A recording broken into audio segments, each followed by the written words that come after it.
Մենք մարդիկ խոր անվտանգության կարիք ունենք։ Կյանքի զգալի մասը ծախսում ենք մեր շուրջը ամրոցներ կառուցելու վրա։ Ձգտում ենք ֆինանսական կայունության, իշխանության, սոցիալական կարգավիճակի և ապագայի ու սիրելիների ապագայի նկատմամբ բացարձակ վերահսկողության։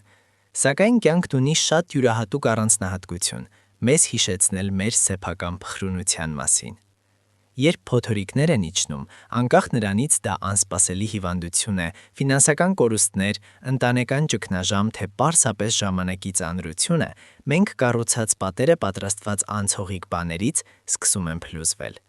Հենց այս խոցելիության պահին մենք բախվում ենք երկու հնարավոր արձագանքի՝ կաթվածահար վախի կամ խաղաղության, որը գերազանցում է ամեն մարդկային պատկերացումը։ Կաթվածահար վախը գրավում է նրանց, ովքեր իրենց տունը կառուցել են երկրային պատրանքների ավազի վրա։ Երբ կորցնում են վերահսկողությունը, կորցնում են նաև կյանքի իմաստը։ Մյուս կողմից, իսկական և անսասան խաղաղությունը պատկանում է նրանց, ովքեր իրենց հոգին արմատավորել են այն բանի մեջ, որ ավելի մեծ է, քան այս աշխարհը։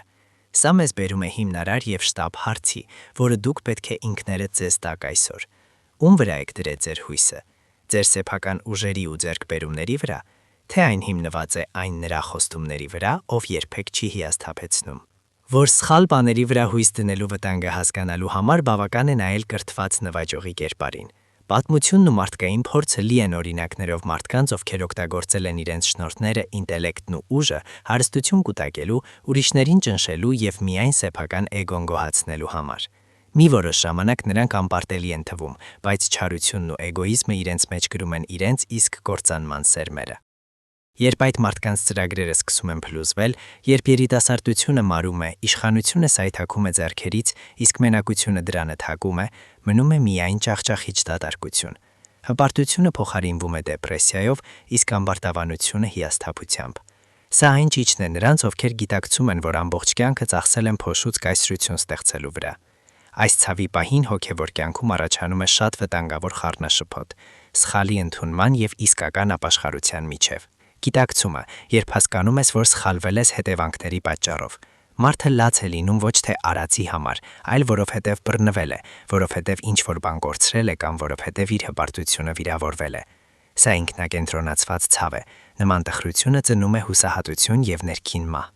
Ապաշխարությունը սա խորին ցավ է Աստծուն վիրավորելու համար։ Սա դեպի երկինք դիմելն է. Տեր, իմ արարքներով քեզ ցավ եմ պատճառել։ Ուշադրության կենտրոնում ոչ թե սխալի հետևանքներն են, այլ դարձի հետ հարաբերությունների խզումը։ Սա Աստծուն հաճելի տխրություն է, որը ծնում է կյանքի փոփոխություն, ազատություն և նոր կյանք։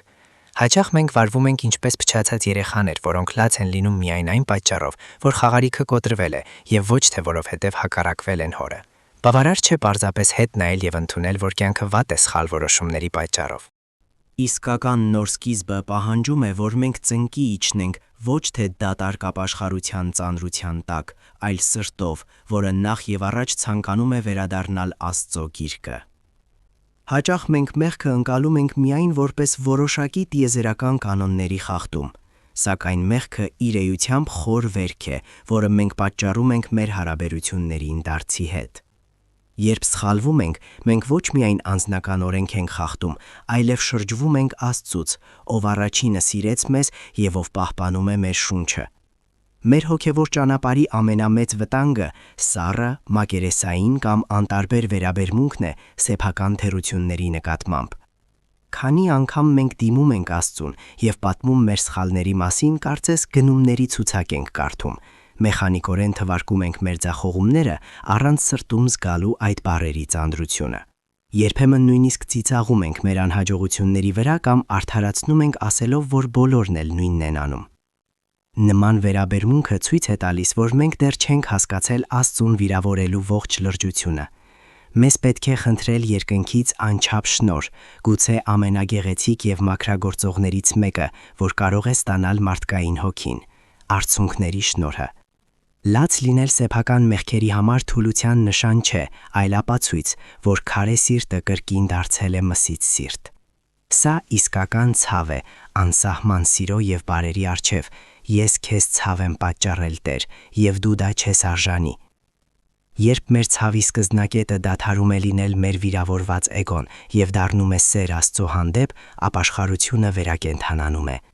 Եվ այս անկեղծ ապաշխարությունը կատարյալ ապաշխարություն է, նեղ դարպաս, որը մեզ տանում է դեպի իսկական ազատություն։ Հենց այնտեղ մեր գիտակցված եւ զգացած խոնարհության խորքում Աստծո ողորմությունը հասնում է մեզ, բարձրացնում է մեզ եւ դարձնում նոր արարածներ։ Ողորմությամբ վերականգնված մենք կոչված ենք քայլել վստահությամբ։ Բայց հավատքը չի նշանակում աշխարհի տառապանքներից ապահովագրական պոլիս ստանալ։ Իսկական աստվածային պաշտպանության իմաստը ոչ թե խնդիրների բացակայությունն է, այլ Աստծո ներկայության բացարձակ վստահությունը մարդի մեջ տեղում։ Կգան փորձություններ, կփչեն փոթորիկներ եւ պայքարը կթակի մեր դուռը, բայց մեր տունը հիմնված ժայռի վրա կմնա կանգուն։ Աստվածաշնչում կա հզոր խոստում, որը մեզ վստահեցնում է.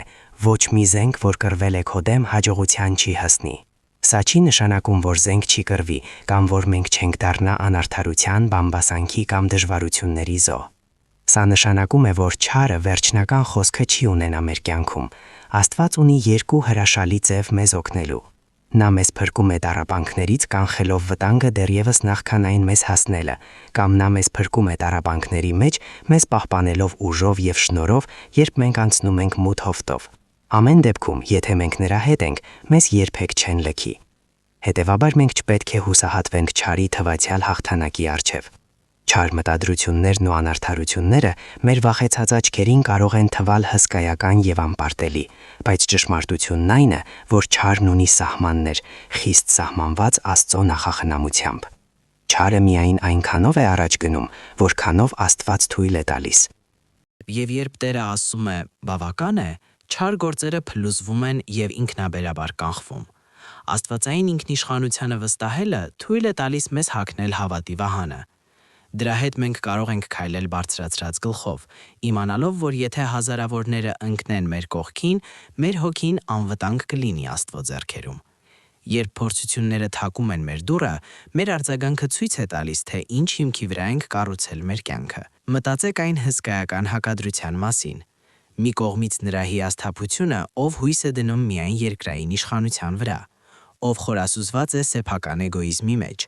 եւ մյուս կողմից հոգու անսասան դիրքորոշումը, որը լիովին վստահում է Աստծուն։ Քրիստոնեական պատմությունը մեզ տալիս է խիզախության հրաշալի օրինակներ, ինչպես օրինակ Սուրբ Ցեցիլիայի երիտասարդ նահատակի պատմությունը։ Նույնիսկ առճակատվելով ծայրահեղ դաժանության հետ եւ ստանալով մահացու վերքեր, հրաժարվելու համար հրաժարվել իր հավատից, նա չի հանձնվել հուսահատությանը։ Փոխարենը սեփական ճակատագրին սգալու, նա օգտագործեց իր վերջին օրերն ու մնացած ուժերը շարունակելու հայտարարել Քրիստոսի սերը ուրախությամբ, հաստատակամությամբ եւ խաղաղությամբ։ Կա հսկայական տարբերություն ինքնախղճահարության մութ անկյունում սեփական վերքերը լիզելու եւ տառապանքը վերածելու ամենաբարձր նվիրաբերության արարքի միջև։ Նրանք, ովքեր ապրում են միայն իրենց համար, ցավի գալուստով ընկղվում են թղթրության մեջ, բայց նրանք, ովքեր ապրում են Աստծո համար, իրենց ցավը վերածում են սիրո ընծայի։ Այս գերբնական ուժը գալիս է ոչ թե մարդու ֆիզիկական դիմադրությունից, այլ խոր հոգևոր համոզմունքից։ Այո, Տիրոջը տրվածը անսահմանորեն ավելի մեծ եւ ուժեղ է, քան տառապանքի կամ մահվան առջև վախը։ Բայց ի՞նչն է տալիս հոգուն այդպիսի քաջություն ամենասարսափելի փորձությունների առջև։ Պատասխանը հարության բացարձակ վստահությունը։ Հավիտենական կյանքը պարզապես հեքիաթ չէ մեզ մխիթարելու համար։ Սա մեծ կողմնացույց է, իսկական հյուսիս, որը պետք է ուղղորդի մեր բոլոր որոշումներն ու գործողությունները ներկա ժամանակում։ Երբ մենք հասկանում ենք, որ ստեղծված ենք հավիտենության համար, այս աշխարհի խնդիրները ստանում են ճիշտ հեռանկար։ Նրանք, ովքեր անկեղծորեն հավատում են հետմահու կյանքին, չեն հուսահատվում ժամանակավոր կորուստներից։ Փողը, կարգավիճակը, հարմարավետությունը եւ նույնիսկ մեր ֆիզիկական առողջությունը անցողիկ իրականություններ են։ Իսկական հարստությունը այն է, ինչը ոչ ցեցը կարող է ոչնչացնել, ոչ էլ ժամանակը ջնջել։ Ավետարանում Քրիստոսը ստիպված էր պաշտպանել հարության ճշմարտությունը սադուկեցիներից, իր ժամանակի այն խմբից, ովքեր հավատում էին միայն երկրային կյանքին։ Այսօր մենք նույնպես բախվում ենք ժամանակակից սադուկեցիներին, անսահման նյութապաշտությանը, մակերեսայնությանը եւ սկեպտիցիզմին, որոնք ցանկացած գնով փորձում են մարել մեր հոգիների լույսը եւ համոզել մեզ, որ ոչինչ չկա ներկայից դուրս։ Սակայն մեր հավատը մեզ սովորեցնում է, որ Աստված ոչ թե մերյալների Աստված է, այլ կենդանիների Աստված։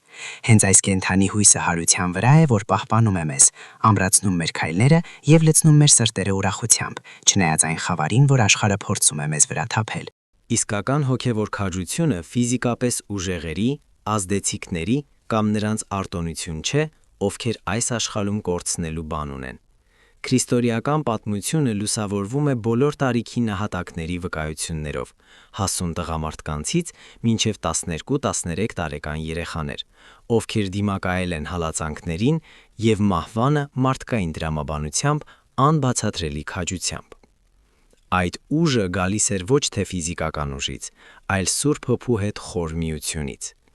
Նրանք կյանքից չեն հեռացել տխրությամբ կամ հուսահատությամբ։ Ընդհակառակը, շատերն իրենց կյանքը տվել են բարձրաձայն հաղթական աղաղակով. «Կեցե Քրիստոս արքան»։ Բայց այս աղաղակն ինչ է նշանակում մեզ համար այսօր, նրանց համար, ովքեր չեն բախվում նահատակության մահվան։ Կեցե Քրիստոս արքան հայտարարելը մեր առօրյա կյանքում գործնական եւ ամենօրյա ընտրություն է։ Սա նշանակում է Աստծուն դնել մեր որոշումների, մեր աշխատանքի, մեր ընտանիքի եւ մեր ամենաթաքնված մտքերի կենտրոնում։ Սա նշանակում է չթույլատրել, որ վախը, ուրիշների կարծիքը կամ աշխարհի հարմարությունները թելադրեն մեր գործողությունները։ Երբ մենք ընտրում ենք ազնվությունը կոռուպցիայի մեջ, հավատարմությունը գայթակղությունների մեջ եւ հույսը խառնաշփոթի մեջ, մենք կրկնում ենք նույն հաղթական աղաղակը նրանց, ովքեր իրենց կյանքը տվել են Աստծո հանդեպ սիրո համար։ Այս ամենի լույսի ներքո մեզ առաջարկվում է որոշում կայացնել։ Այս աշխարհում մեր ճանապարհը պահանջում է ամեն օր Աստծուց խնդրել երկու հիմնարար շնորհներ։ Առաջինը մեր մեղքերը սգալու շնորհը։ Թող մենք նայենք Հիսուսի խաչի վրա զոհաբերությանը, գիտակցենք նրա անսահման սիրո մեծությունը եւ անկեղծորեն ապաշխարենք մեր օղջան տարբերության, սառնության եւ անհավատարմության համար։ Երկրորդը մարտերում անսասան վստահության շնորհը։ Թող մենք, աջակցված նույն այդ սիրով, ունենանք ուժ եւ հենարան հաղթահարելու կյանքի դժվարություններն ու նեղությունները, երբեք չկորցնելով հավատը։ Եկել է ժամանակը հրաժարվել փչացած երեխաների վերաբերմունքից, ովքեր լաց են լինում եւ ապստամբում երկնքի դեմ միայն այն պատճառով, որ իրենց երկրային ծրագրերը չեն իրականացել, կամ որովհետեւ կորցրել են ինչ-որ անցողիկ բան։ Մենք կոչված ենք ընդունել մեր իսկական էությունը, որպես կենդանի Աստծո սիրելի զավակներ։ Թող ոչ արցունքները, ոչ անարդարությունը, ոչ տառապանքները ձեզ չստիպեն մոռանալ այս անհերքելի ճշմարտությունը։ Չարը վերջին խոսքը չունի։ Ցավը ժամանակավոր է, սակայն Աստծո սերը վերջին եւ վճռական խոսքն է ձեր պատմության մեջ։ Վերադարձեք նրա մոտ կոտրված սրկով։ Բարձրացրեք գլուխը եւ քայլեք բացարձակ վստահությամբ, որ Տիրոջ պաշտպանության տակ ոչ մի զենք, որ կրվել է ձեր դեմ, հաջողության չի հասնի։